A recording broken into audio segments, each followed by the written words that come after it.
नमस्कार दोस्तों, मैं जितेंद्र वैष्णव आप सभी का अपने चैनल जेवी एस्ट्रो में स्वागत करता हूँ। जेवी एस्ट्रो ये चैनल ज्योतिष से संबंधित वीडियोस देने के लिए मैंने बनाया है। ज्योतिष से संबंधित संपूर्ण जानकारी विभिन्न वीडियो के माध्यम से समय समय पर मैं आपको देता रहूँगा। बहुत बेसिक से लेके हाई लेवल तक वीडियोस की चर्चा हम इस चैनल पर करेंगे। समय समय पर विभिन्न वीडियोस के माध्यम से आप अपने आप को ज्योतिष से संबंधित ज्ञान में अपडेट कर पाएंगे। मैं आपको गारंटी देता हूं कि इस चैनल पर दिए गए सभी वीडियोस को यदि आपने शुरू से लेकर अंत तक देखा तो आप न सिर्फ अपनी कुंडली देख पाएंगे बल्कि औरों की कुंडली, जो दूसरे लोग जो कुंडली दिखाने के लिए विभिन्न पंडितों के पास जाते हैं उनकी कुंडली आप खुद देख सकते हैं। साथ ही साथ आप उनके बारे में भविष्यवाणी भी कर सकते हैं। प्राचीन समय से ही भारत में हमने देखा है कि प्रत्येक घर में प्रत्येक व्यक्ति की, लगभग सभी व्यक्तियों की कुंडलियां बनी होती हैं जो लगभग इस आकार की होती है। वैसे ये जो पैटर्न है ये नॉर्थ इंडिया का पैटर्न है जिसमें कुंडली इस तरीके से बनाई जाती है। ज्योतिष विज्ञान विज्ञान है, ये कोई कला नहीं है। इसमें संपूर्ण ग्रहों की, विभिन्न राशियों में होने वाले उनकी गति की और उनके इस संचरण की वजह से हमारे मनुष्य जीवन पर, पृथ्वी पर, विभिन्न जीवों पर क्या क्या प्रभाव पड़ता है उसका आकलन किया जाता है। हमारे ऋषि मुनियों ने पृथ्वी पर खड़े होकर जब आकाशीय स्थितियों को देखा और उन भौतिक स्वरूप में जो विद्यमान पिंड थे, जो ग्रह जिनको हम ग्रह कहते हैं, उनको उन्होंने ग्रह का नाम दिया और उनसे पड़ने वाले प्रभाव का आकलन करते हुए, अध्ययन करते हुए इस ज्योतिष विज्ञान की रचना की।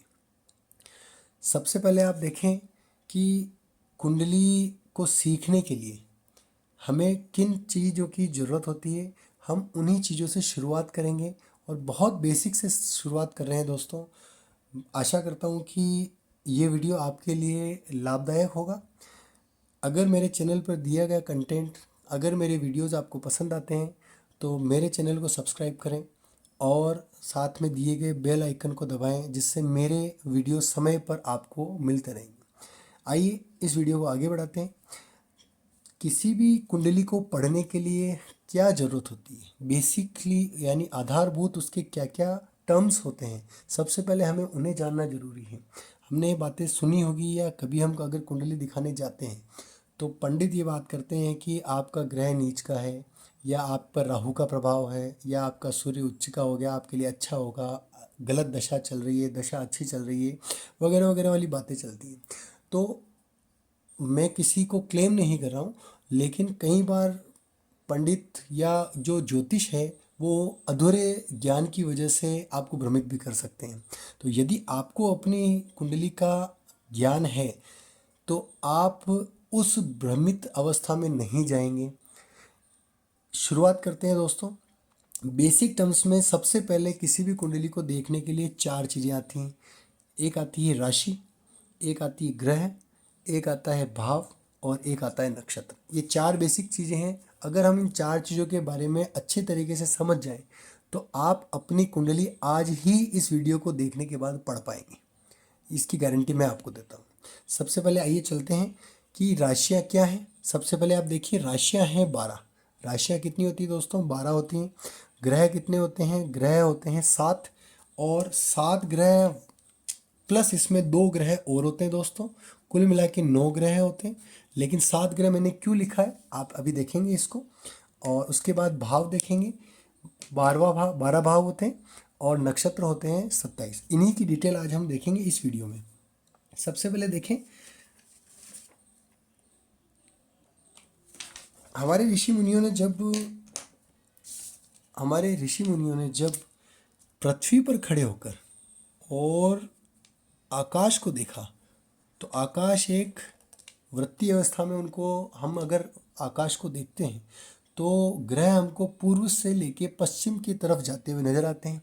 हालांकि वो बहुत दूर होने की वजह से हम उनकी गति को देख नहीं सकते, लेकिन टेलीस्कोप, दूरबीन के माध्यम से हम उनके बृहस्पति, शुक्र, इन सबको हम देख सकते हैं।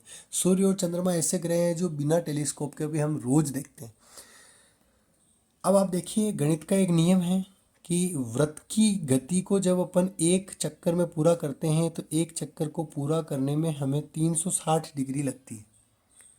360 डिग्री लगती है। जब ये ग्रह एक जगह से शुरू करता है और अपने पथ पर चलता है, अपने इस रास्ते पर चलता है, तो इसको विभिन्न तरीके के क्या मिलते हैं, तारामंडल मिलते हैं। इस तरीके से जो विभिन्न तारामंडल मिलते हैं, उन तारामंडलों में जैसे जैसे ग्रह अपनी गति करता है, तो वैसे वैसे उसका जो बर्ताव है, उसका चरित्र है, वो बदलता जाता है। वो अच्छा भी हो सकता है, खराब भी हो सकता है, निर्भर करेगा कि वो किस क्षेत्र में है। तो इस पूरे 360 डिग्री के क्षेत्र को हमने 12 विभिन्न भागों में विभाजित कर दिया।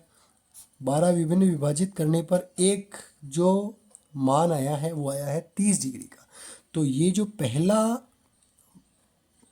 30 डिग्री का मान है, इस 30 डिग्री को, फिर ये दूसरा मान है, ये भी 30 डिग्री का। ऐसे करते करते जब हम इस 30 डिग्री को 12 विभिन्न भागों में विभाजित करके देखते हैं तो हमें 360 डिग्री वापस मिल जाता है। यानी ग्रह यहाँ से शुरू कर रहा है और वापस क्या होगा, वापस यहीं आ जाएगा।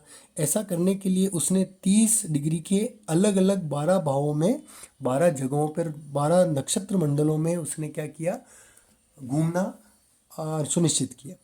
अब इस प्रत्येक भाग को मैंने क्या कहा, या हमारे जो ऋषि मुनीज हैं उन्होंने क्या कहा, इस प्रत्येक भाग को क्या कह दिया, राशि। तो ये जब पहले भाग में जाता है तो उसको हम कहेंगे पहली राशि। जब ये दूसरे भाव में जाएगा तो हम कहेंगे दूसरी राशि। तीसरे भाव में जाएगा तो हम उसको कहेंगे तीसरी राशि। एंड ये इसी तरीके से चलता जाएगा। इसी तारामंडल, इसी ग्रहों की स्थिति को जो आकाशीय पिंड में हमको दिखी, उसी को ऋषि मुनियों ने एक कुंडली में पिरोने का प्रयास किया। जब इस कुंडली में पिरोने का प्रयास किया तो 12 भाग हमने इसको इस तरीके से देखा। जब आप देखेंगे इसके तो 12 भाग, जैसे ल लिखा हुआ है, इस ल का मतलब है लग्न, इसको मैं आगे समझाऊंगा। पर आप देखेंगे तो यहाँ से इसको, जहाँ ल लिखा होता है वहीं से हमको शुरुआत करनी होती है। तो यानी इसको नंबर 1 माना जाता है। तो ये 1, 2, 3, 4, 5, 6, 7, 8, 9, 10, 11, 12। 12 के बाद वापस 1 आ जाए। यानी अगर हम देखें तो ये 12 भाग जो हमने 30 डिग्री के जो भाग देखे थे, ये जो 30 डिग्री के हमने 360 डिग्री को 12 विभिन्न भागों में विभाजित किया, तो इसको हमने क्या कह दिया, 12 बराबर भागों में विभाजित कर दिया। इस प्रत्येक भाग को हमने क्या दिया, राशि का नाम दिया। तो राशियाँ कितनी हो गई दोस्तों, राशियाँ हो गई हैं 12। अब प्रत्येक राशि का कोई ना कोई नाम रखा गया है। इन राशियों के नाम क्या क्या हैं ये हम देख रहे हैं।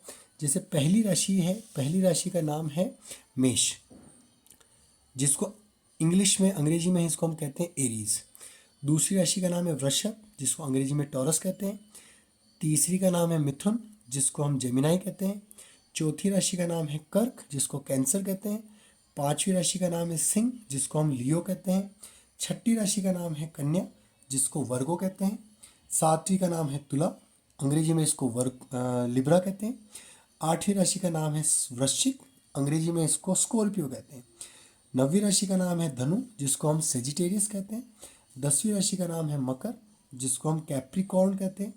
11वीं राशि है कुंभ, जिसको हम एक्वेरियस कहते हैं। और 12वीं राशि है मीन, जिसको हम पाइसेस कहते हैं। तो ये 12 राशियां हैं और इनका क्रम भी निश्चित है दोस्तों। जैसे ही मैं आपको कहूँगा छठी राशि कौन सी है, तो छठी नंबर की राशि हमेशा कन्या ही रहेगी, वो कभी नहीं बदलेगी। अगर मैं आपको कहूँगा कि दूसरी राशि वृषभ है, तो दूसरी राशि वृषभ ही रहेगी।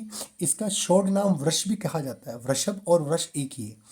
इसी तरीके से जब भी मैं आपको कहूँगा कि नवीं राशि कौन सी है, तो नवीं राशि फिक्स है, वो नाम है उसका धनु, ये कभी बदलेगी नहीं। ठीक है दोस्तों, तो इन्हीं 12 राशियों में सारा ज्ञान छुपा हुआ है।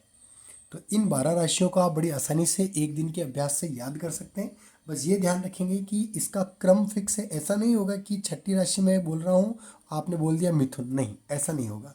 ये फिक्स हो गई, पहले 2 से लेके 12वें नंबर तक इन राशियों का क्रम फिक्स है, उसी नंबर पे वो आती है। दूसरे नंबर पर हम बात करते हैं ग्रहों की। ग्रह मैंने लिखे थे पहले 7 और फिर मैंने +2 की। ऐसा क्यों? तो ऋषि मुनियों ने हमारे देखा कि भौतिक स्वरूप में जितने भी पिंड मौजूद हैं, भौतिक स्वरूप में जितने भी आकाशीय पिंड हैं, जिनका मानव शरीर पे, अन्य जीवों पर या पृथ्वी पर कोई ना कोई प्रभाव पड़ रहा है, उसको ऋषियों ने ग्रह का नाम दिया। ग्रह 7 जो हैं वो हैं भौतिक स्वरूप में, जिनके नाम है सूर्य, जिसको सन कहते हैं। चंद्रमा, जिसको मून कहते हैं। मंगल, जिसको मार्स कहते हैं, बुध जिसको मरकरी कहते हैं, बृहस्पति जिसको जुपिटर कहते हैं, शुक्र जिसको वीनस कहते हैं, और शनि जिसको सैटर्न कहते हैं। ये 7 ग्रह भौतिक रूप में मौजूद हैं, यानी हम टेलीस्कोप या दूरबीन की मदद से इन 7 ग्रहों को देख सकते हैं। टेलीस्कोप की क्वालिटी पर डिपेंड करेगा। ये जो 2 ग्रह हैं राहु और केतु, ये जो 2 ग्रह हैं दोस्तों राहु और केतु, इनका कोई भौतिक स्वरूप नहीं है, ये मौजूद ही नहीं है, लेकिन इनका प्रभाव हमारे पृथ्वी पर बहुत ज़्यादा पड़ता है। इसकी वजह से हमने या ऋषि मुनियों ने इसको एक ग्रह का दर्जा दिया है, लेकिन ये ग्रह का दर्जा वास्तविक रूप में इनको नहीं मिलना चाहिए। क्यों? क्योंकि ये ग्रह है ही नहीं। ये क्या चीज़ है? आप जानते हैं कि जब सूर्य इसके चारों तरफ जो हमारी पृथ्वी है, ये क्या करती है दोस्तों? चक्कर काटती है। इसका एक पथ है जिसको हम क्रांति पथ कहते हैं पृथ्वी का। इसी पृथ्वी का एक उपग्रह है जिसको हम कहते हैं चंद्रमा। और ये चंद्रमा क्या करता है दोस्तों? ये पृथ्वी का चक्कर काटता है, ये इस पृथ्वी का चक्कर काट रहा है। तो आप देखेंगे कि इस पृथ्वी और इस चंद्रमा के पथ का आपस में 2 बार कनेक्शन हो रहा है। ये 2 जगह एक दूसरे को कट कर रहे हैं। तो जो उत्तरी कटान बिंदु है, इसको हम क्या कहते हैं? इसको हम राहु के नाम से जानते हैं। और जो दक्षिणी कटान बिंदु है, इसको हम केतु के नाम से जानते हैं। इंग्लिश में इनको नॉट्स कहते हैं, इंग्लिश में इनको नॉट्स कहते हैं। वास्तविकता में देखा जाए तो इन दोनों का कोई भौतिक स्वरूप नहीं है, केवल ये 2 पथों का, 2 रास्तों का कटान बिंदु है। लेकिन इन दोनों का प्रभाव हमारे यहाँ बहुत ज़्यादा, पृथ्वी पर इन दोनों का प्रभाव बहुत ज़्यादा है मानवों पे। विशेष तौर पे हम कुंडली मानवों की देखते हैं, इंसानों के देखते हैं, इसलिए हम इसी के बारे में बात करेंगे। अब आप देखेंगे कि इनका कोई भौतिक स्वरूप नहीं है। इसलिए मैंने कहा आपको कि राहु और केतु का, इसलिए मैंने पहले 7 लिखा और उसके बाद +2 लिखा। यानी कुल मिला के जब हम ज्योतिषी रूप में बात करेंगे तो ग्रह 9 हैं। उनमें से 7 ग्रह ऐसे हैं जिनका भौतिक स्वरूप मौजूद है, और 2 ग्रह ऐसे हैं जिनका कोई भौतिक स्वरूप नहीं है, जिनका नाम है राहु और केतु। अब मैंने आपको बता दिया कि राशियाँ 12 होती हैं। 12 राशियाँ कैसे आती हैं, कैसे वो आकाशीय पथ पे एक ग्रह गति करता है, और उस पूरे आकाशीय पथ को 12 विभिन्न भागों में विभाजित किया जाता है। प्रत्येक भाग को हमने एक राशि का नाम दिया है, और राशि के अलग अलग नामों को 1 से लेकर 12 तक हमने उसको लिखा है। इसी तरीके से ग्रह है 9, उनमें से 7 का भौतिक स्वरूप है और 2 ग्रहों का कोई भौतिक स्वरूप नहीं है, जिनका नाम है राहु और केतु। अब ये जो 9 ग्रह हैं, इन 9 ग्रहों में से ये जो 12 राशियां हैं, ये प्रत्येक ग्रह किसी न किसी राशि का स्वामी है, यानी मालिक है, यानी उसका उसके साथ कोई ना कोई कनेक्शन है। वो कनेक्शन क्या है? जैसे मेष राशि का स्वामी मंगल है, वृषभ राशि का स्वामी शुक्र को माना गया है, मिथुन राशि का स्वामी बुध को माना गया है, कर्क राशि का स्वामी चंद्रमा को माना गया है, सिंह राशि का स्वामी सूर्य को माना गया है, कन्या का बुध, तुला का शुक्र, वृश्चिक का स्वामी फिर से मंगल है, धनु राशि का स्वामी बृहस्पति है, कर्क मकर राशि का स्वामी शनि है, कुंभ का शनि है, मीन का बृहस्पति है। इस तरीके से हम देखेंगे तो 12 ही राशियों को केवल इन 7 ग्रहों में विभाजित किया गया है। राहु और केतु किसी भी राशि के स्वामी नहीं होते। फिर से इधर देख सकते हैं हम, अगर हम देखते हैं तो सूर्य केवल एक ही राशि का स्वामी है, जिसको कहते हैं सिंह। चंद्रमा भी केवल एक ही राशि का स्वामी है, जिनको हम कहते हैं कर्क राशि। मंगल 2 राशियों का स्वामी है, राशि नंबर 1 जिसका नाम है मेष, राशि नंबर 8 जिसका नाम है वृश्चिक। बुध भी 2 राशियों का स्वामी है, राशि नंबर 3 जिसका नाम है मिथुन, और राशि नंबर 6 जिसका नाम है कन्या। बृहस्पति भी 2 राशियों का मालिक है, जिसमें से 9वीं राशि है सेजिटेरियस यानी धनु राशि, और 12वीं राशि जिसका नाम है मीन राशि। शुक्र भी 2 राशियों का स्वामी है, जिसमें से पहली राशि है 2 नंबर की राशि जिसका नाम है वृषभ, और 7वें नंबर की राशि जिसका नाम है तुला। शनि भी 2 राशियों का स्वामी है, जिसमें से पहली राशि है मकर, 10 नंबर की राशि है ये, और 11वें नंबर की राशि है कुंभ। राहु और केतु कभी भी किसी भी राशि के स्वामी नहीं माने गए हैं। तो दोस्तों हमने देख लिया है कि राशियाँ कुल मिला के 12 हैं, जिनका क्रम हमेशा फिक्स रहता है, उनका नंबर नहीं बदलेगा। और ग्रह कुल मिला के 9 हैं, जिसमें से 7 भौतिक स्वरूप के हैं और 2 अलग अलग नोड्स हैं जिनका कोई भौतिक स्वरूप नहीं है। ये 9 ग्रह इन 12 राशियों के स्वामी हैं। और इनमें से सूर्य और चंद्रमा एक एक राशि के स्वामी हैं। बाकी के 5 ग्रह जो हैं 3 से लेकर 7 तक ये दो दो राशियों के स्वामी हैं। राहु और केतु किसी भी राशि के स्वामी नहीं है। अब दोस्तों चलते हैं हम तीसरे भाग पर। तीसरा भाग है भाव। तीसरा भाग जो है हमारा, राशि हमने देख ली 12 है, ग्रह हमने देख लिए 9 है। अब हम बात करेंगे भाव की। भाव भी संख्या में 12 है। अब भाव क्या है आप देखेंगे तो हमने इन 12 चीज़ों को नंबरिंग कर रखी है, 1 2 3 4 5 6 7 8 9 10 11 और 12। अभी फिलहाल हमने देखा था कि ये 12 राशियाँ हैं, लेकिन जहाँ पर लय लिखा होता है, लय का मतलब हो गया लग्न। इस लग्न का होने का मतलब है कि ये भाव संख्या 1 है।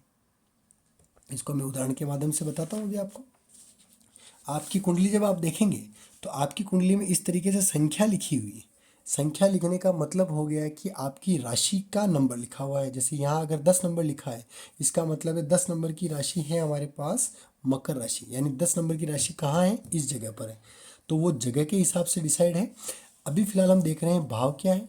तो आप भाव को देखेंगे तो जहाँ पर भी कुंडली में लय लिखा हो, साउथ इंडिया की कुंडली जब फॉर्मेट है उसके अंदर लय कहीं पर भी लिखा हुआ हो सकता है। नॉर्थ इंडिया की कुंडली जो पैटर्न है, जो उत्तरी भारत में प्रचलन में है, उसमें लय हमेशा इसी जगह पे लिखा हुआ होता है। इस जगह लिखने का मतलब हो गया कि ये भाव संख्या 1 है और भाव संख्या फिक्स है। जैसे ये जो राशियाँ लिखी हुई दोस्तों, ये राशियों का क्रम बदलता जाएगा। कभी यहाँ 1 लिखा होगा, कभी यहाँ 2 लिखा होगा, 3 लिखा होगा, 4 लिखा होगा, अलग अलग संख्याएं लिखी हुई मिल सकती है। जैसे आप उदाहरण के तौर पर मैं आपको बताता हूँ। जैसे किसी की कोई अगर अपनी कुंडली देखता है तो उसको हो सकता है यहाँ 5 लिखा हुआ मिलेगा। तो अगर 5 लिखा हुआ है तो 5 के आगे क्या आएगा दोस्तों, 6 7 8 9 10 11 12, फिर 12 के बाद 1 2 3 और 4। इसका कहने का मतलब हो गया कि अगर आपकी कुंडली में यहाँ लय लिखा हुआ है तो 5 नंबर की राशि आपके कहाँ है, लग्न में है।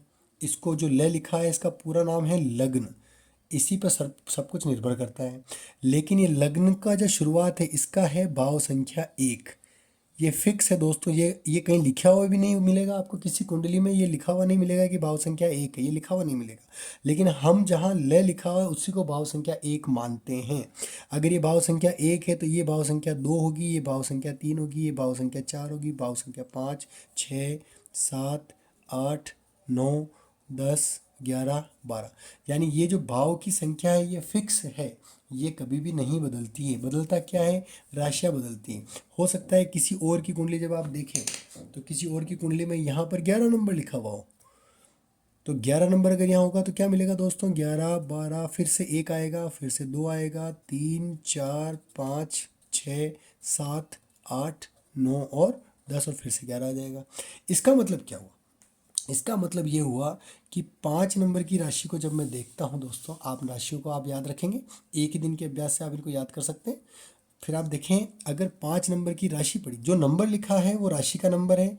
भाव की संख्या सिर्फ मैंने आपको समझाने के लिए लिखी है। ये जो लिखी है 1 2 3, ये किसी भी कुंडली में लिखी हुई, ये जो भाव की संख्या लिखी हुई है 1 2 3, ये किसी कुंडली में लिखी हुई नहीं मिलेगी। आपको जो संख्या मिलेगी वो संख्या किसकी लिखी हुई है, वो राशि की संख्या लिखी हुई, राशि का क्रमांक लिखा हुआ है।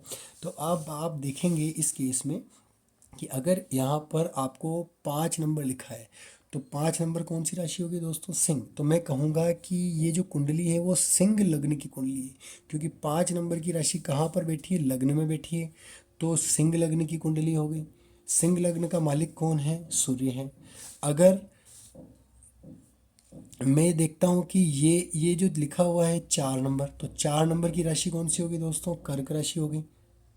4 नंबर की राशि कौन सी होगी, कर्क राशि। तो मैं पढ़ूंगा इसको कि 4 नंबर की राशि कौन से भाव में है। तो भाव संख्या हमेशा कहाँ से गिनेंगे, लय से, यानी लग्न से गिनेंगे। तो 1 2 3 4 5 और 6, यानी मैं कहूँगा कि ये जो छठे भाव में चौथे नंबर की राशि है, चौथे नंबर की राशि कौन सी है, कर्क राशि है। चौथे नंबर की राशि दोस्तों कौन सी है, कर्क, और इसका स्वामी कौन है, चंद्रमा है। यानी मैं कहूँगा कि छठे भाव का स्वामी कौन है, चंद्रमा है, या कर्क राशि छठे भाव में पड़ी है। एक और उदाहरण से इसको समझेंगे हम, एक और उदाहरण से हम इसको देखते हैं।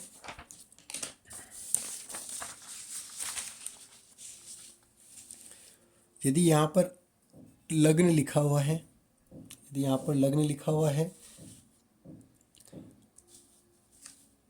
अब आप देखेंगे कि यदि किसी की कुंडली में यहाँ पर 8 लिखा है तो 8 लिखने का मतलब अगली में 9 लिखा होगा, फिर 10 लिखा होगा, फिर यहाँ 11 होगा, फिर 12 होगा, फिर 12 के बाद 1 आएगा, 12 पे हमारी गिनती खत्म हो जाती है, इसलिए हम वापस शुरू से शुरू करते हैं क्योंकि राशियाँ 12 ही हैं। सो 1, फिर 2, फिर 3, फिर 4, फिर 5, फिर 6, फिर 7 और फिर से 8 आ जाएगा। तो ये क्रम इसी प्रकार से चलेगा।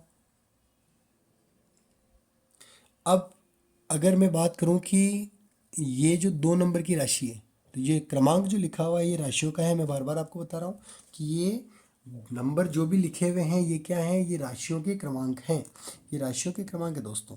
अब अगर मैं बात करूं, कोई आपको पूछे कि आपके 7वें भाव में कौन सी राशि है, तो भाव कौन सा हो गया, लग्न वाला भाव 1 नंबर का भाव है। 1, 2, 3, 4, 5, 6, 7, यानी ये 7वां भाव हुआ। और 7वें भाव में कौन सा नंबर लिखा हुआ है, 2 नंबर लिखा है। तो 2 नंबर की राशि कौन है दोस्तों, वृषभ राशि है।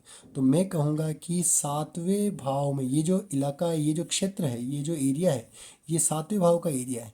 तो 7वें भाव में 2 नंबर की राशि यानी वृषभ राशि है। एक और उदाहरण देखते हैं। जैसे अगर आपको कहा जाए कि ये कौन सा भाव है, तो मैं ल से शुरू, लग्न से शुरू करूँगा। 1, 2, 3 यानी ये तीसरा भाव है। तो तीसरे भाव में 10 नंबर की राशि पड़ी है। 10 नंबर की राशि कौन सी है दोस्तों, आप देखिए मकर राशि। तो मैं कहूँगा कि 10वें नंबर की राशि यानी मकर राशि आपके तीसरे भाव में पड़ी। तो ये इसको सिंपल सा पढ़ने का एक तरीका हो गया। अब थोड़ा सा और आगे चलते हैं। अगर मैं ग्रहों की पोजिशनिंग भी कर दूं इसमें, जैसे मैंने लिख दिया यहाँ पर सूर्य, मैंने लिख दिया यहाँ पर बुध, मैंने लिख दिया यहाँ पर राहु। आपकी कुंडली में जब आप देखेंगे दोस्तों तो आपको ग्रह अलग अलग भावों में दिखेंगे। तो इस तरीके से अगर आप देखें, जैसे यहाँ लिखा मैंने चंद्रमा, मैंने यहाँ लिख दिया मंगल, मैंने यहाँ लिख दिया बृहस्पति, बृह का मतलब बृहस्पति, और मैंने यहाँ लिख दिया शनि। इस तरीके से मैंने आपके ग्रहों को यहाँ लिख दिया। एक और ग्रह लिख देते हैं, जैसे यहाँ पर लिख दिया मैंने शुक्र। सभी ग्रह आ गए दोस्तों। अब अगर कोई आपको पूछे तो आप अपनी कुंडली को आज घर जाके या अपने जो भी सेविंग है, सॉफ्ट कॉपी या हार्ड कॉपी में, उसको खोल के देखें। तो अगर मैं आपको पूछूं कि आपका सूर्य कहाँ है, तो आपको 2 चीज़ें बतानी है। कौन कौन सी, एक तो वो कौन सी राशि में है और एक वो कौन से भाव में है। सब कुछ उसका फल, सूर्य अच्छा है खराब है, फल अच्छा देगा खराब देगा, दशा चलेगी अच्छी चलेगी खराब चलेगी, ये सब किस पर निर्भर करता है कि वो कौन सी राशि में है, कौन से भाव में है, ये ध्यान दीजिए। तो ये सूर्य, अगर मैं लिखता हूँ कि सूर्य, सूर्य का क्या क्या दिखना है मुझे, एक तो भाव देखना है और एक मुझे देखना है राशि। तो जो क्रमांक लिखे हुए हैं आपकी कुंडली में, जैसे इसमें 2 लिखा है, तो सूर्य कौन सी राशि में दिख रहा है दोस्तों, 2 नंबर की राशि में। 2 नंबर की राशि कौन सी है, वृषभ राशि। वृषभ राशि का मतलब राशि हो गई इसकी वृषभ, राशि हो गई इसकी वृषभ। और भाव कौन सा है, लग्न से पहला भाव हमेशा काउंट होगा और वो एंटी क्लॉकवाइज, घड़ी की विपरीत दिशा में चलेगा। सो पहला, दूसरा, तीसरा, चौथा, पांचवा, छठा, सातवां, यानी भाव क्या हो गया, 7वां भाव हो गया दोस्तों। यानी अगर आपको पूछा जाए कि आपकी सूर्य की स्थिति क्या है, तो आप क्या बताएंगे कि मेरा सूर्य 7वें भाव में है और दूसरी राशि यानी वृषभ राशि में है। यानी आपका सूर्य वृषभ राशि का 7वें भाव में है। एक और उदाहरण देखते हैं इसमें। जैसे शनि की बात करते हैं, तो शनि की स्थिति क्या है, तो सबसे पहले शनि का क्या देखेंगे, एक तो देखेंगे हम भाव, एक हम देखेंगे कि राशि क्या है। तो भाव जब गिनूंगा तो कहाँ से गिनूंगा दोस्तों, लग्न से गिनूंगा। और लग्न से गिनने का मतलब क्या हुआ, विपरीत, घड़ी की विपरीत दिशा में। तो पहला, दूसरा, तीसरा, चौथा, पांचवा, छठा, सातवां, आठवां, नौवां, 10वां, 11वां, यानी शनि कौन से भाव में चला गया है, 11वें भाव में चला गया है। अब कौन सी राशि है, तो जो भी नंबर शनि के साथ में लिखा हो, जैसे यहाँ 6 नंबर लिखा है, तो राशि कौन सी होगी दोस्तों, 6। अब 6 नंबर की राशि कौन सी है, आप यहाँ देखिए, आप देखेंगे 6 नंबर की राशि कौन सी है, कन्या राशि है। तो मैं यहाँ लिख दूंगा 6 नंबर की राशि यानी कन्या राशि। यानी ये जो शनि है इस कुंडली के अंदर, ये 11वें भाव में है और कन्या राशि यानी छठी राशि में है। तो आप भी अपनी कुंडली में देख सकते हैं कि आपका शनि कौन से भाव में है और कौन सी राशि में है। भाव की संख्या कभी भी लिखी हुई नहीं मिलेगी। भाव के लिए आपको लग्न से शुरू करना है और विपरीत दिशा में जाना है, ये फिक्स रहेगा। ये हमेशा पहला भाव ही रहेगा। दूसरा, तीसरा, चौथा, पांचवा, छठा, सातवां, आठवां, नौवां, 10वां, 11वां, 12वां। बदलेगा क्या? बदलेगा दोस्तों राशियां। यहाँ जो संख्याएं हैं ये हमेशा बदलती रहेगी। एक और उदाहरण देखते हैं। अब इसी को देख लेते हैं गुरु, इसी को देख लेते हैं। जैसे मैंने इसमें देख लिया, तो इसी में भाव की संख्या भी वही है जो राशि की संख्या है। जैसे पहला भाव लग्न है और पहली ही राशि वहाँ पर मौजूद है। दूसरा भाव दूसरी राशि, तीसरा भाव, यानी राशियाँ और भाव एक दूसरे को कोइंसाइड कर रहे हैं। अब अगर मैंने यहाँ लिख दिया आपका सूर्य है, अगर मैंने यहाँ लिख दिया आपका मंगल है, अगर मैंने यहाँ लिख दिया आपका बुध है, मैंने यहाँ लिख दिया शुक्र है, अगर मैंने यहाँ लिख दिया शनि है, अगर मैंने यहाँ लिख दिया राहु है, तो मैंने यहाँ लिख दिया केतु है, और मैंने यहाँ लिख दिया चंद्रमा है। इस तरीके से मैंने इसको लिख दिया। तो अगर मैं आपको पूछूं कि आपके मंगल की स्थिति क्या है, तो आप क्या देखेंगे? सबसे पहले मंगल की स्थिति में क्या देखना है दोस्तों? हमको देखना है कि भाव कौन सा है और राशि कौन सी है। तो सबसे पहले ये कौन सा भाव है, तो मैं लग्न से शुरू करूँगा। पहला, दूसरा, तीसरा, चौथा, पाँचवा, छठा, सातवां, आठवां, नौवां और 10वां, यानी उसका भाव है 10वां। और वो जो भी संख्या के साथ है, तो संख्या जो है वही उसकी राशि है। तो संख्या कौन सी लिखी हुई है दोस्तों? 10। तो 10वीं संख्या कौन सी है? मकर राशि की है। इसका मतलब इसकी राशि संख्या भी क्या हो गई? 10, यानी राशि संख्या हो गई मकर। तो मैं कहूँगा कि इस कुंडली के अंदर मंगल 10वें भाव में 10वीं राशि यानी मकर राशि, यानी मंगल मकर राशि में 10वें भाव में बैठा है। एक उदाहरण देख सकते हैं। जैसे राहु की बात अगर हम करें, तो राहु कौन से भाव में चला गया दोस्तों? अगर मैं यहाँ से गिनूंगा तो ये कौन से भाव में आएगा? 12वें भाव में। तो अगर मैं बात करता हूँ राहु की, तो राहु आ रहा है भाव 12 और राशि है उसकी 12, क्योंकि उसकी संख्या कौन सी लिखी हुई? 12। तो राहु इस कुंडली के अंदर 12वें भाव में 12वीं राशि कौन सी है दोस्तों? देखेंगे आप, तो 12वीं राशि है मीन राशि। तो राहु जो है वो 12वें भाव में मीन राशि में इस कुंडली के अंदर बैठा है। तो इस तरीके से दोस्तों आप अपनी कुंडली की स्थिति में देख सकते हैं कि कौन सा लग्न है, कौन सा ग्रह कौन सी राशि में और कौन से भाव में बैठा है। इसको आप डिटेल में देख के चेक कर सकते हैं। और कुंडली को जब फलित किया जाता है, यानी फलित करने का अर्थ है, फलित ज्योतिष एक ब्रांच है ज्योतिष की, जिसमें ये देखा जाता है कि अगर ये ग्रह इस भाव में इस राशि में इस ग्रह के साथ बैठा है, उच्च का है, नीच का है, तो उस ग्रह के क्या परिणाम होंगे, वो व्यक्ति के जीवन पे उसके क्या परिणाम होंगे। हम देखते हैं दोस्तों कि कोई रोड पे चलता हुआ भिखारी एकदम से उसकी लॉटरी निकल जाती है, या एकदम से वो करोड़पति बन जाता है। कोई एकदम से जो खिलाड़ी होता है, जो चयन पे किसी का भी उदाहरण हम देख सकते हैं, तो वो एकदम से छोटे से शहर में होता है और एकदम से इंडियन क्रिकेट टीम में या किसी बैडमिंटन टीम में या फुटबॉल टीम में, हॉकी टीम में पहुंच जाता है और बहुत नाम कमाता है। तो ऐसा क्यों हो रहा है? क्योंकि उसका वो समय, उसकी वो दशा उसको सपोर्ट कर रही है, इसी वजह से वो इस तरीके के काम कर पा रहा है। तो ज्योतिष में ये 3 चीज़ें मुख्य रूप से हैं, जिसको हम कहते हैं राशि, ग्रह, भाव। नक्षत्र 27 होते हैं, इसको हम अगले वीडियो में देखेंगे दोस्तों। राशियाँ 12 हैं, इसके बारे में मैं आपको बता चुका हूँ कि ये 12 राशियाँ, इनका क्रम फिक्स है।